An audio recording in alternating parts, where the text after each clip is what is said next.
Hello again from Serendipity Forge. My name is Robert Wood. I'm the lead blacksmith and the owner.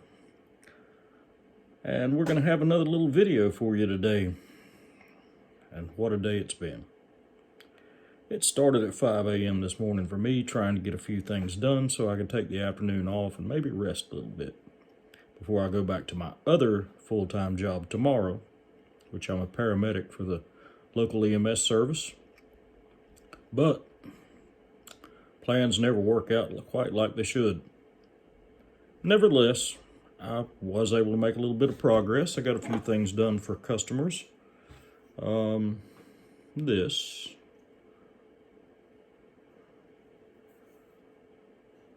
little bull cutter for a cattleman. I'm sure it's going to see use for its intended purpose. This was actually a piece of farm equipment when it started its life, and I forged it out into this little blade, and it'll be going to a fellow who has spent his life working as help on the farm that the equipment came from. And here is my next new favorite of everything that I've made. Bone handles, brass lanyard tube. I have one copper pin and one mosaic pin. The blade is 1095 high carbon. It's been differentially quenched and then acid etched so you can see the line between the harder steel of the edge and the softer steel of the spine. And this one's a little bit unique. I didn't get the handles on it. This used to be a horseshoe rasp. Another little bull cutter. And one of the client's favorites, little herb chopper. But that's not what I'm making a video about. I did get some time up at the forge with the camera, with my daughter, who's also my videographer, and we'll go to the video right now. So here we have our starting stock for today. It's 1095 high carbon steel, 1/4 inch thick, 1.5 inches wide, and about 12 inches long. No real plan, we'll just see what happens. Let's get it hot. And there's my old hammer again. Got a notch ground in the back, so I know which side's flat and which side's round. I can switch between the two. And now I'm just using half face blows in the round side of the hammer. Starting to work the point down. 1095 is tough stuff, but it's got plenty of carbon in it.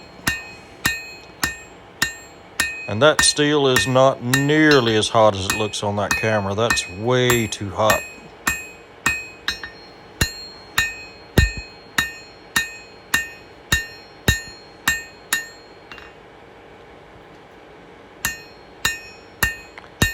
Keep it level, keep it even, and back in the fire.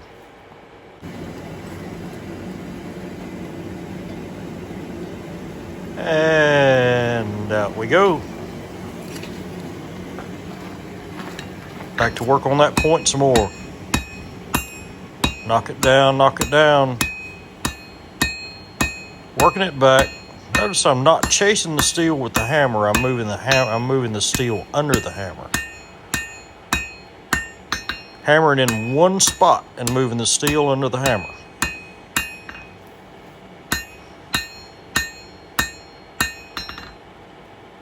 There we go. Still needs a little refinement. Roll the hammer over to the flat side now. Just trying to knock it down, keep it even. Keep it smooth as you go. If you let things get too far out of whack, it takes a lot more work to get them back where they need to be.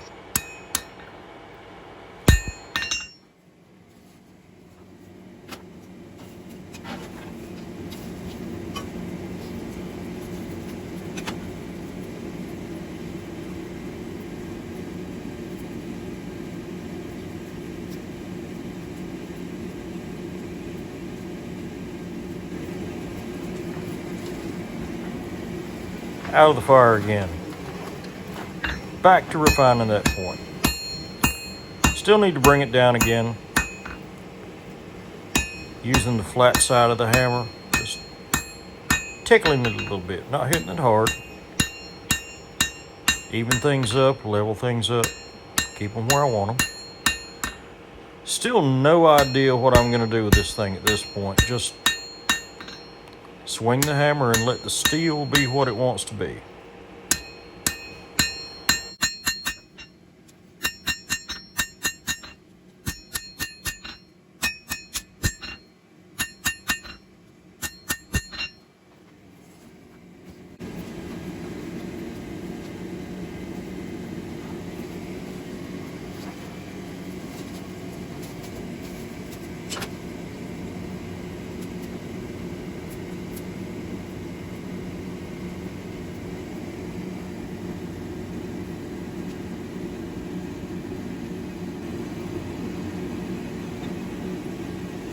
And here we go. One more time working on that tip. Bring it down a little bit more. Careful. I've already started to form a little cold shut right out there on the end. My fault. Wasn't paying close enough attention. Nothing that can't be taken out really easy. Just evening things up, making sure they're level, making sure they're square. Make sure my bevel on that tip is the way I want it. Still at this point not quite sure what I'm doing, but just letting it go. Oh. Now we're going to work on the handle.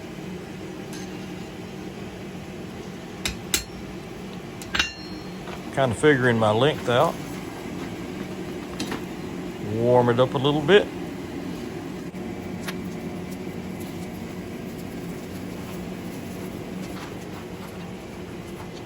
Out of the fire. Now I've already figured about how long I want my handle to be. So now I'm just going to use the corner of the anvil. There we go. Had to rethink myself. And mark where I want the back of the blade. Yeah, that's about the right length for the handle. Just right. Back in the fire and warm it up again. This time we're going to come out of the forge and over to the power hammer. That's a little piece of 1-inch round 4140 I'm using. I'll use it to set in the finger well for the handle. And got to go slow, you can't do too much at one time. Knock it down a little bit. Flatten everything back out and just repeat until it's where you want it to be. Back in the fire.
Now I've done about all I can do on the power hammer.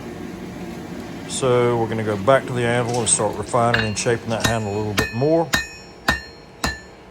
Thin it down up next to the finger well and bring the taper back toward the hilt.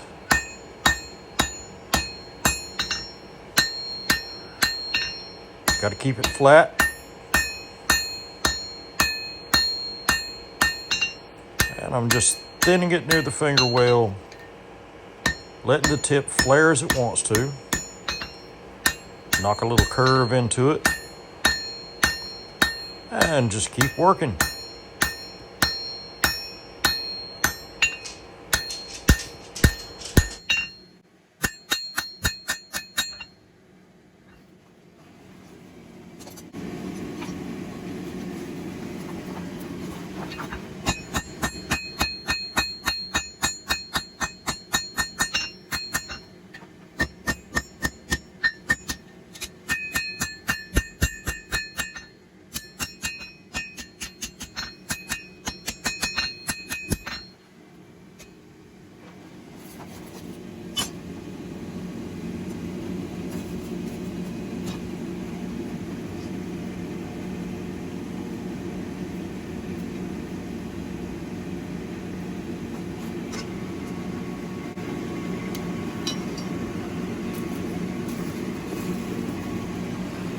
Now we're going back to the power hammer again, not to refine the shape or anything, just to run the handle into the power hammer, make sure I don't have any humps or bumps or other unsightly blemishes. Make sure everything's straight. Check the handle size. And now it's time to turn things around and get started on that blade. And as if by magic,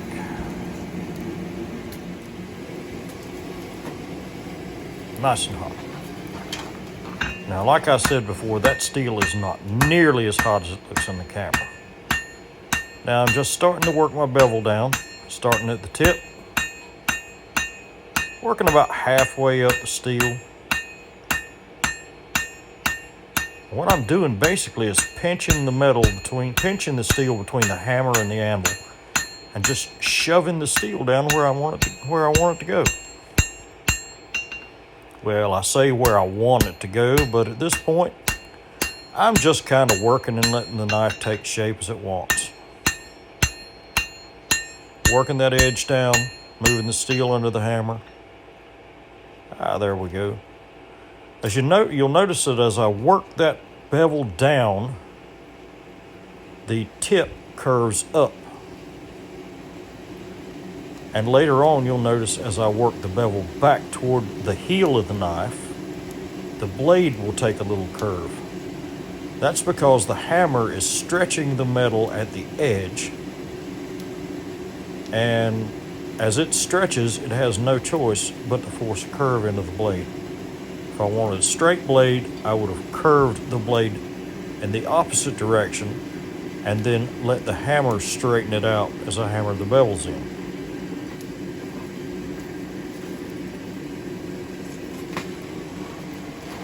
And out we go. Brush it off, keep the scale off the blade. Clean steel is happy steel. Still working on the tip. Now you can start seeing the tip really start to curve up as I push the bevels down. Thinning it out nicely.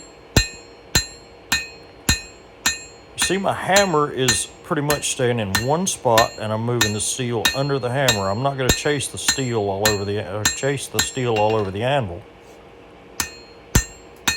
There, when I rolled it over, you can see how thin that edge is already getting. See how cool it is? See how the tips curved up? Back in the fire again.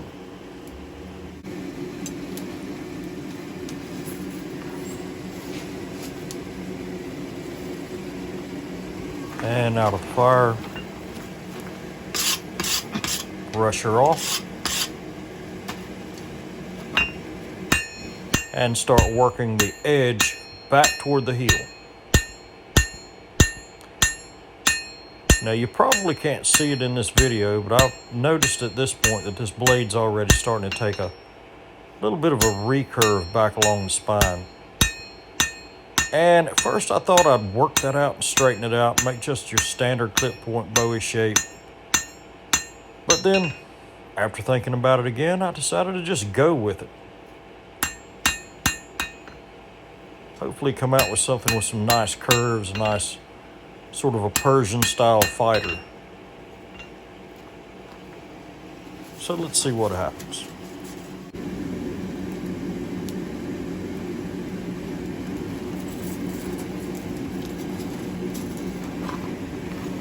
And once again, heat it a little bit farther back along the blade.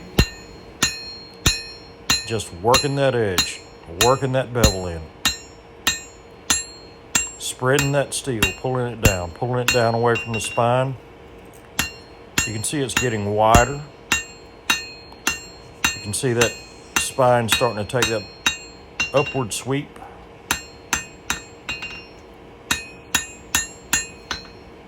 Oh yeah, that's looking good. Light blows, just planishing, knocking the hammer marks out, smoothing everything down.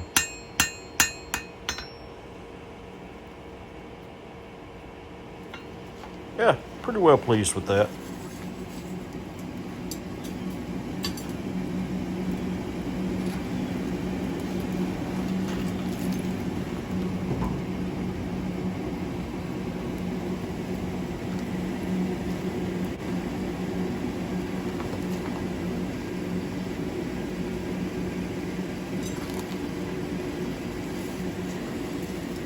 So here we come out of the forge, and I just want to straighten that spine a little bit. I want a curve in it, but I don't want it to become too unmanageable. So I just used an old chunk of firewood that's one of the most valuable tools in the forge for moving steel without leaving hammer marks. Just used it to just straighten the spine a little bit. You can see there how thin the edge is getting. It's working the curve into the spine.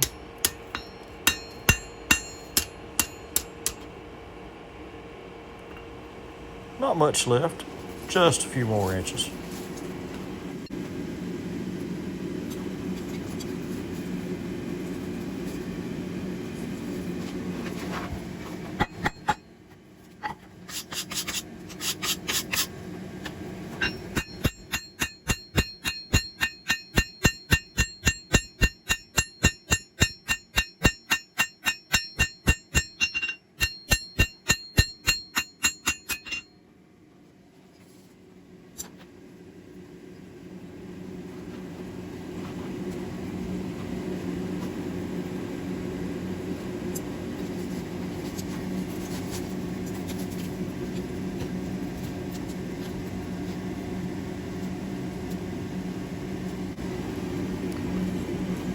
Now we're at what's probably the hardest part for me.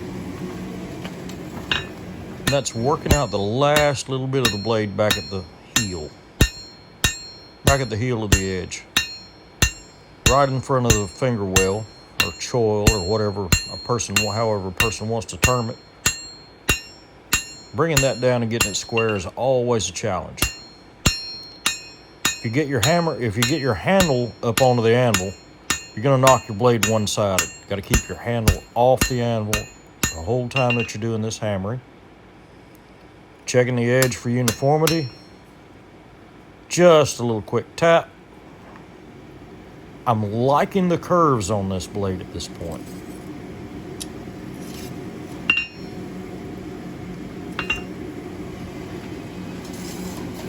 Now, warm it up one more time.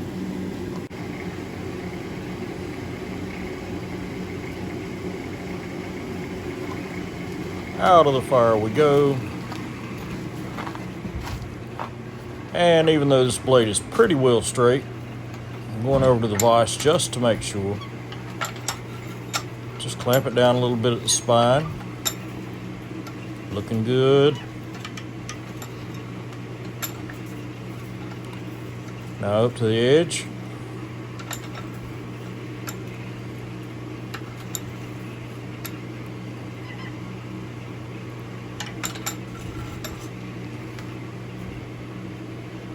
I like that shape. Oh yeah, that'd be a nice one. Matter of fact, I don't even think I'd grind that blade. Just throw a little polish on the edge, a little bit of a convex edge, sharpen it a little bit, and she'd be ready.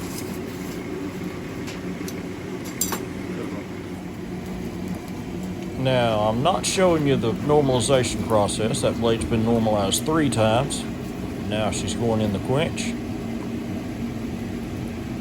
Warm oil quench.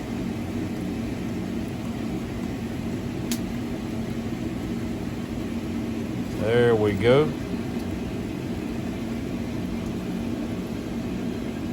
Beautiful. Turn the fire down a little bit. Give it a look. Oh, it's taking just a little bit of a bend. Oh.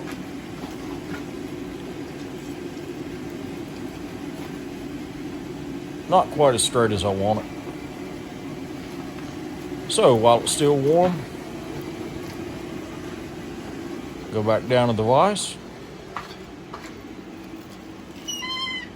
Just clamp the edge, let it cool for a second.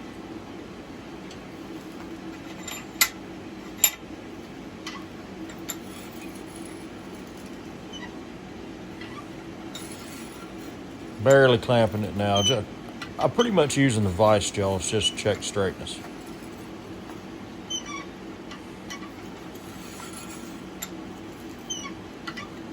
And to be honest, it's looking really good.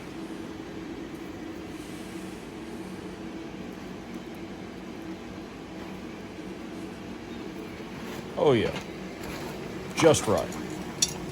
And there we go.